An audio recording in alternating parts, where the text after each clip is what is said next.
why you're here. Just cut the shit, alright? I know what has been keeping you up at night. I know exactly what it is. It's a number. Yeah, a number. This number is number 70. Oh wait, or is it 68? I don't know. We'll go with 70. We're just gonna go with 70. All right. Hello. It is me, Terrible. Let's get into the video. Let's talk about what everybody wants to talk about, and it's this game right here. The Lions versus the Cowboys. All the makings of a thriller, an absolute thriller. Yes, it was a good one, but no one will remember the rest of the matchup for specific reasons. Alright, so let's talk about it. You got a 2-point conversion. The Lions, they score. They're down 1. They want to go for 2. They want to make this thing happen. They want to win this game. I like it. I like the move. Forget OT. Go for 2. You got the whole game. You got the whole game. Beginning of the game, you got Dan Campbell. He says to the refs, guys, we are gonna do this play later where this guy is eligible. This happens, coaches, they tell the refs, like, all right, we're gonna do this just so that, if anything weird happens, they're not thrown off, because these refs, they are humans. And gathering what we know about humans are stupid. Alright, yes, it's very true. They make mistakes, so one thing you can do is help humans avoid making mistakes. So you tell them what you're gonna do. They said that they were gonna have 68 be the guy. So when this happens, when you declare a guy eligible receiver, it gets announced. They talk about it. They tell the defense. They literally find out. But the Lions, other teams do this as well. They tried to trick the Cowboys just a little bit. They sent multiple guys over to the ref, all right, and only one of them declared themselves eligible. All that. And not only, were they trying to fool the Cowboys, they ended up pretty much fooling the refs. The official, ends up not even paying attention to number 68, who apparently went over and declared. He just declares number 70, which we find out, we realize during the game they had number 70 a couple of times. He was the one that declared. Now the whole point of this, misdirection, all game they had number 70 declaring as an eligible receiver. This time it was going to be 68. The Cowboys were going to see multiple guys go over and be like, oh, who's going to be? And for a few seconds, not really be sure. And then the refs would then tell them, and then they know.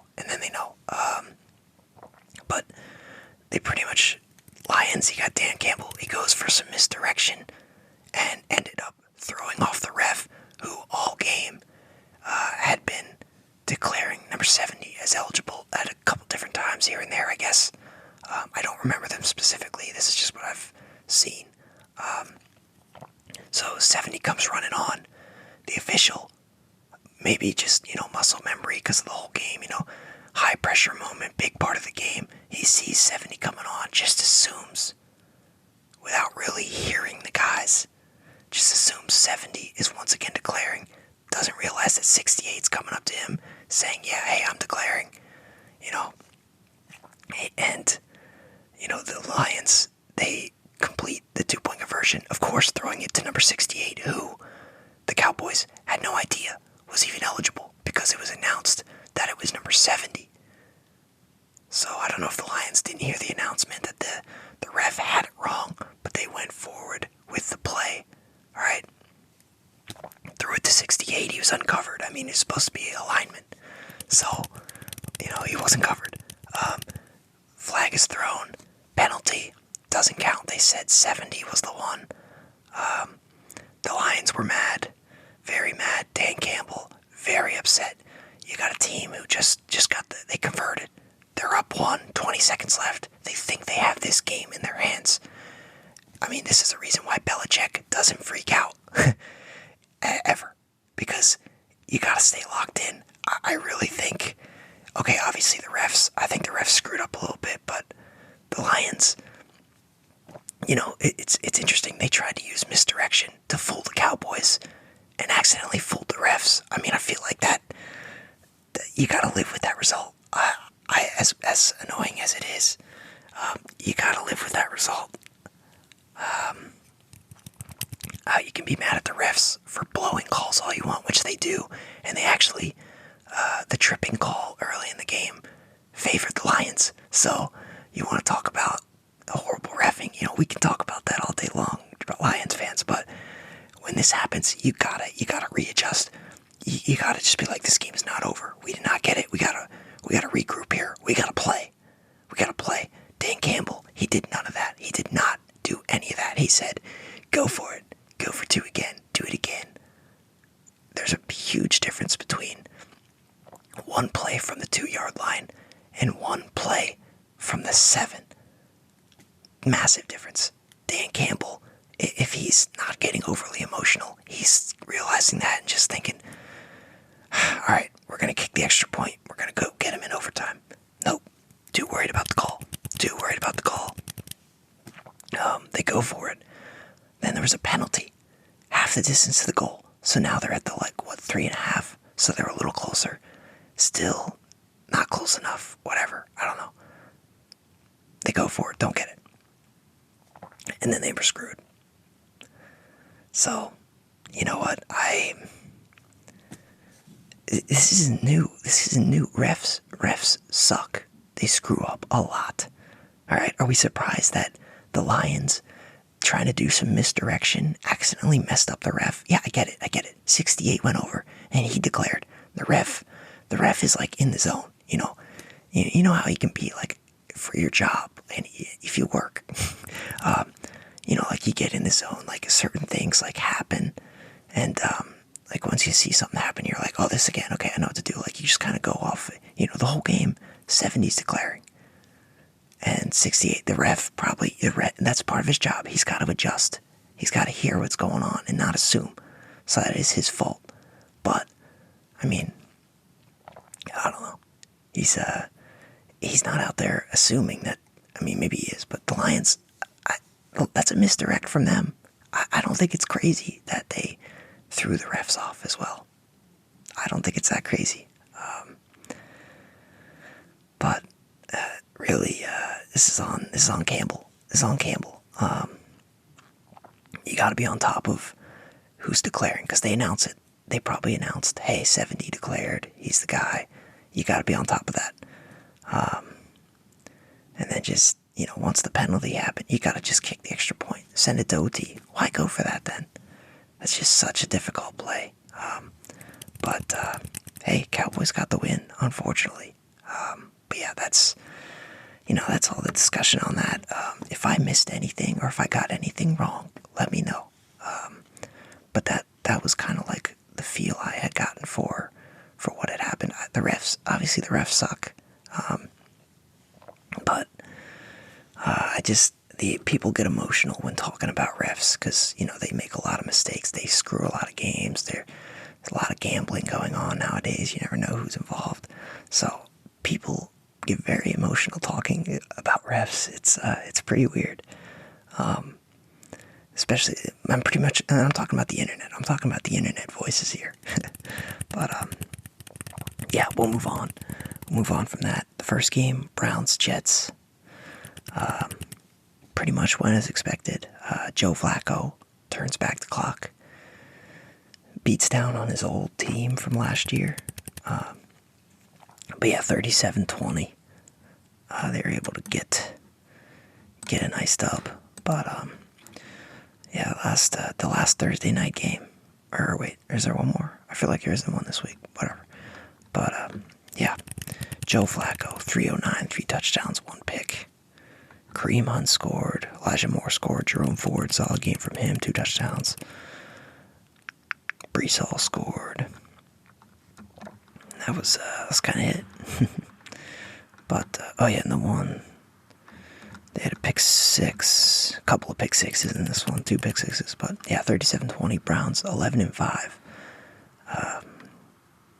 Crazy good job there, getting wins with a lot of QB inconsistency. Obviously, we'll skip the Saturday game. The Saturday game got its own segment at the beginning there, but we go to Bills-Pats. I don't have my list of the picks, but I quick looked at it from the last video because I did it all on the playoff machine. This one, I picked the Bills, and they were able to get the dub, 27-21. Bailey Zappi, 3 picks. Rough game. And, of course, they started off right away with that kickoff return. I was like, I had hope after that one, but that died very quickly. It died so quickly, you don't even understand how quickly my hope died. Each interception, it was just hope. Dead.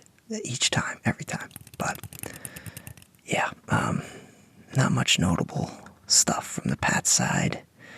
Ezekiel Elliott scored. Josh Allen had a okay game. Bills, man, they're lucky they scraped by this one, really. But still a good win, 10-6. They are rolling along just fine. But Bears Falcons, I'm mad about this one. I was considering Bears. I ended up ultimately picking the Falcons, and they got throttled. Nice game for the Bears, though. Good game for Fields, Khalil Herbert, DJ Moore. All solid games from them, but Bears 37-17. They are now 7-9. Same as the Falcons. They're both 7-9. But yeah, 268, 1 TD for Fields, 45 yards and a TD rushing. Herbert, 124 and a touchdown, 159 and a touchdown for DJ Moore. Tyler Algier had a touchdown, 3 picks for Heineke, 1 pick for Ritter. Just dreadful day. But hey, great win for the Bears. They also, biggest win of the weekend for the Bears was securing that number 1 pick. So, yeah, good for them. Good for them, for sure. Up next, Raiders. Colts got lucky in this one. Picked the Colts. Raiders are now eliminated from the playoffs, so we don't have to hear any more of that stuff about how great they are. I guess, I don't know. They were never going anywhere with Aiden O'Connell, who actually didn't have the worst game ever, but they were never going to do anything with him. And an interim coach. How many teams have their coach fired halfway through and then they just start rolling along and just playing really well with an interim coach? It's tough. They usually do a pretty good job of picking a guy that the team likes in general, but it's tough. We'll see. But they're missing the playoffs, and they had some winnable games down the stretch. Could have got in, but we'll see. They're going to have to retool a little bit for next year, but it'll be interesting to see what they do with their coach and the Colts. Colts 9-7. They're looking at the playoffs. They're knocking on the door. They don't even have, their QB of the future. They're rolling Gardner Minshew out there, who's very serviceable backup for sure, compared to some of the guys out there. But yeah, 23-10, 9-7 Colts, 7-9 Raiders. Big game from Devontae Adams. Jonathan Taylor played well. Aiden O'Connell not bad. But yeah, good win for the Colts, for show. Rams, Giants is up next. This went not as expected. No, it was fine. But Kyron Williams, he went on an absolute tear in this one. It's good having him in fantasy, but hey, Rams got the dub in a close one, 26-25. The Giants, I believe, they went for 2, right? To try to take the lead, get the win at the end. Didn't get it, or something. I don't know, but they had a shot. They were right there. Stafford had 2 picks, 1 TD. Tyrod Taylor, 319, 1 TD, 1 pick. So pretty close stats there. But yeah. Yes. But Cooper Kupp got in the end zone. Puka, 118 yards. He needs like 26 yards to break the rookie record or something. Another big play from Darius Slayton. That was pretty surprising. But yeah, Giants, they go to 5-11. That'll help their draft pick. The Rams, 9-7. They're looking at the playoffs. They're like, we can get there. We can do this. It helps drafting two of the best rookies on offense in Kyron Williams and Puka Nacua. But hey, solid rebuild for them, really. They got to be happy with everything that turned out this year, and it wasn't even like top draft picks. It's literally like what Puka was 5th or 4th round. I don't know. Kyron was Kyron 2nd or 3rd. I don't know. I think he was third round. Who knows? But yeah, the surprising one though, although not surprising, we've seen them be disappointing at times for a lot of the year, but they're able to win the games, and that's the Eagles versus the Cardinals. The Cardinals, solid win, guys. 4-12, hopping ahead of the Pats. Well, the Pats hop ahead of them in picks, so I'm really happy for the Cardinals. I appreciate the job you've done. Pats obviously lost, but Eagles, 11-5, they are same record as the Cowboys. It's going to be very important the last week. See who's able to win, but yeah, gonna have to check out the playoff machine because that was built around the Eagles beating the Cardinals this week. But hey, 49ers, they secured that number 1 spot because of this loss, so they were pretty excited about it. But yeah, Eagles obviously lost this one. Cardinals 35-31. Big game from James Conner. He's been good. Kyler Murray was good. He was good. Kyler Murray was good. All right, he was really good. I think he's going to be the QB of their future. I think they're going to use that pick on either. Oh, I don't know. I mean, they might. If they're not top 3, they're not getting Marvin Harrison Jr. Maybe they go for one of the tackles, Joe Alt, Fashanu. I don't know. Could go for one of those guys, but we'll see. Saints, Buccaneers. Buccaneers, man, it's like they don't want to make the playoffs. I don't think the Saints want to get in either. I mean, these teams, they are silly. And the Falcons had a shot to be 8-8. They could have held in the same record, but the Falcons blew it to the Bears. They make me so angry, but yeah, I didn't see much of this one, but the Buccaneers, they couldn't get anything going, it looks like, until the 4th. Put up 13 in the 4th, but hey, Saints, another weird win. These two teams are like the most 8-8 teams of all time. That's one thing I'll miss about the 16-game season. Like, the Saints and Buccaneers are the most mid teams out there. They're so mid, all right? They're so mid. They played 16 games, won half of them, lost the other half. That's how mid they are. They're right in the middle. With 17 games, they could be 8-9, they could be 9-8, and that doesn't feel right. 8-8 feels right for those teams. But it'll be interesting to see who's able to get into the playoffs. We're going to have to check out Playoff Machine and start considering the Saints as a serious threat to get in. We'll see what happens. But yeah, Niners, Commanders. 27-10, Niners, they got the job done. Handled them pretty well. This was the least surprising thing. I wish the Commanders won, though. Would have helped the Pats with their draft pick, but it is what it is. Niners, they clinched the number 1 seed. They are 12-4. Commanders are 4-12. Another easy game to predict. Jaguars, Panthers. The Panthers are so bad. They lost this one without scoring a single point. They do not have their number 1 draft pick next year. It's going to the Bears. That is embarrassing.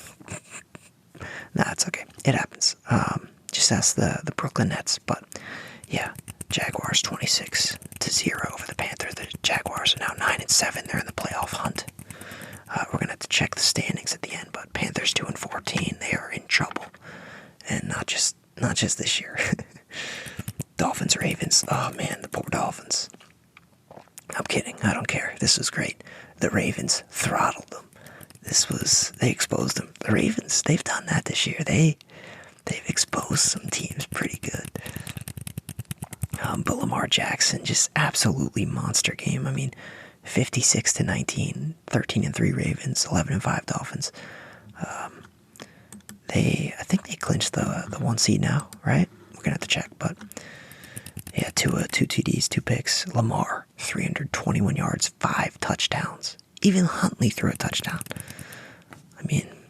Crazy stuff. Just a pure clinic. A pure clinic from the Ravens. They put on an absolute clinic in this one. The Dolphins were just no match. But, oh well. They're 13-3, 11-5 Dolphins. We'll check out that playoff hunt then. Titans, Texans. I picked the Titans originally on the playoff machine, but then I went back, switched it. Thank God. Texans got the win, 26-3, completely blew them out. Titans are playing for draft picks and seeing who they got for next year at this point. Texans 9-7. They're looking at the playoffs. Nice, exciting young team. We'll see what they're able to do.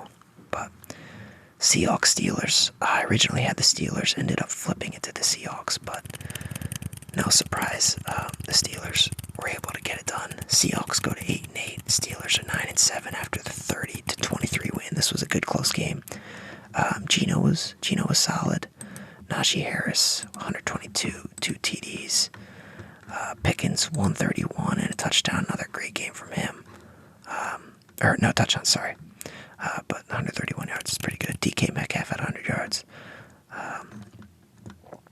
Kenneth Walker got in the end zone, so yeah, not too bad. And even Jalen Warren had a good game. Steelers, they got a nice little backfield there. I think Jalen Warren might be the guy for next year. Who knows? Harris, I think, was he have like one more year on his rookie deal? Maybe. But yeah, hey, great win for the Steelers. They're hunting. They're going hunting. I don't know if they're gonna kill any playoff deer out there, but they might. They're in the hunt. Chargers, Broncos. I don't know if anybody cared about this game, but Jarrett Stidham did, and he got him a dub. Chargers suck. They're 5-11 after losing to the Raiders 16-9. That's brutal. Not Raiders. Broncos 8-8. Two teams that supposed to have high hopes this year, and yikes. Take a good look. This is what pathetic looks like right here.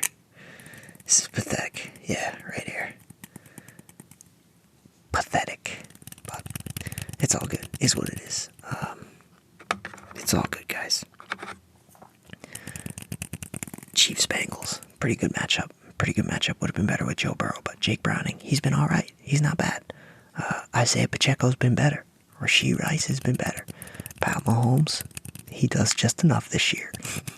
If he's not throwing the game away, he's going to do just enough to win. Possibly. But, yeah. 25-17. Bengals were right there. They were making it happen first half. Just couldn't get it done. In the second. Gotta be disappointed. They're at 8-8. Still in the hunt, I believe. Still right there. They might need some people to lose. They gotta win next week, that's for sure. But tough spot. 10-6 Chiefs, 8-8 Bengals. We'll see what happens. But going into the Sunday night game, Packers, Vikings. Packers pure domination. They put on a clinic. Jordan Love was good. Aaron Jones was good. Some guy named Melton. Jaden Reed was great. He's been solid for them. Solid rookie. Very quiet, solid rookie campaign for Jaden Reed. He's good. 33-10, just pure domination. Packers even coasted a bit in the second half, but hey, they got to 8-8. Vikings are 7-9. With all this being said, let's go look at the playoff standings. All right, here we go. Playoff. In the AFC, we got Ravens at number 1. They're 13-3. They clinched the 1 seed. They have a bye. They don't have to play anybody next week if they don't want to. Keep Lamar out of there. Don't let Lamar get hurt. Just give him 3 weeks off. Nobody cares, all right? Just give him 3 weeks off. Don't let him get injured. All good. Dolphins 11-5.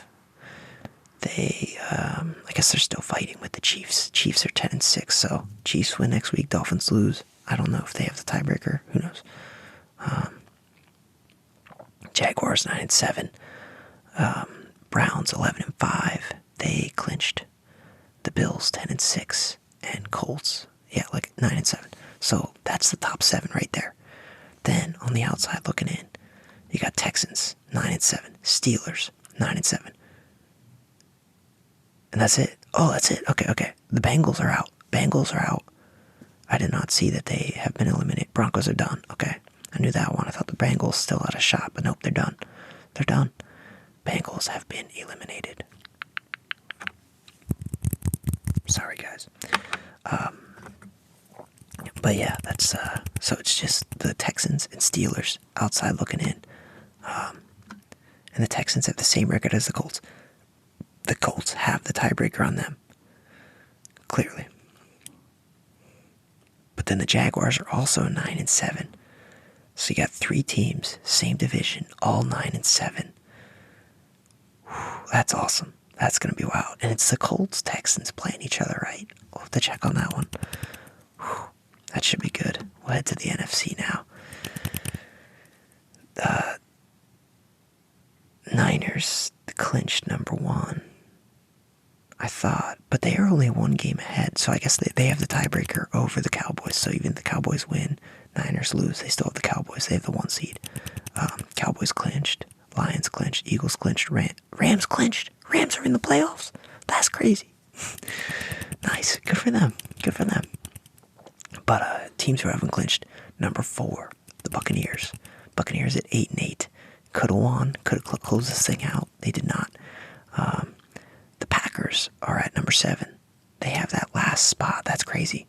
A huge win for them because they are able to stay ahead of the Saints and also leapfrog the Seahawks, who lost. The Vikings, who also lost. They're at 7-9, not eliminated yet. Neither of the Falcons at 7-9. The Bears have been eliminated. Falcons 7-9, not eliminated yet because of the division. Crazy stuff. All the crap divisions are like, you got the, what is it, AFC North and NFC North? Is it both of the North ones?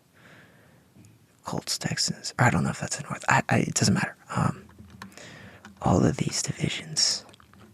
Wait, let's look. Here we go. Or no, sorry, it's the South. AFC South. AFC South. And no, not NFC North either. Both of the South. Everyone from the South. All right. It's all the South teams. Sorry. I was thinking they were both North and they were all both South, but it's okay.